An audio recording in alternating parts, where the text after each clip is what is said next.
Hi friends, నేనండి మీ శ్రీహరిని. చిన్నపిల్లల నుండి పెద్దల వరకు ఆ ఉత్సవం వచ్చిందంటే సంబరాలు అంబరాన్ని అందుతాయి, ఆనందాలు అవధులు దాటుతాయి.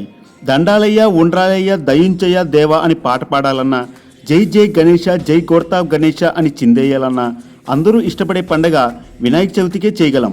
అన్నదానం అంటే గుర్తుకొచ్చేది వినాయక చవితి మాత్రమే. ఎంతోమంది ఆకలి తీర్చడమే కాకుండా ఆ స్వామివారి కరుణ కటాక్షాలు ఆ దైవ ప్రసాదం ద్వారా అందుతాయని భక్తులు భావిస్తారు. ప్రతి ఏటా వినాయక చవితి నవరాత్రోత్సవాల్లో భాగంగా దేశమంతా అన్నదానాలు అంగరంగ వైభవంగా జరుగుతాయి. అలాగే మన అనకాపల్లి దల్లివారి వీధి గాంధీ మార్కెట్లో ఉన్న శ్రీ శ్రీ శ్రీ దుర్గా నౌకాంబిక హోల్సేల్ అరటిగల్ల యూనియన్ సంఘం ఆధ్వర్యంలో గత 9 సంవత్సరాలుగా వినాయక చవితి ఉత్సవాల్లో భాగంగా అన్నదానం ప్రత్యేకంగా నిర్వహిస్తారు. అందరూ సమిష్టిగా కలిసి అన్నదానానికి అన్ని ఏర్పాట్లు చేసి ఆ గణేష్ మహారాజ్ సేవలో భాగస్వామ్యం అవుతారు. ఈ ఏడాది కూడా స్వామివారి దీవెనలతో భారీ అన్న సమారాధన కార్యక్రమం నిర్వహించారు. ఈ అన్న సమారాధన కార్యక్రమానికి భారీ ఎత్తున ప్రజలందరూ విచ్చేసి స్వామివారి ప్రసాదాలు స్వీకరించి ఆ గణేష్ మహారాజ్ ఆశీస్సులు పొందారు.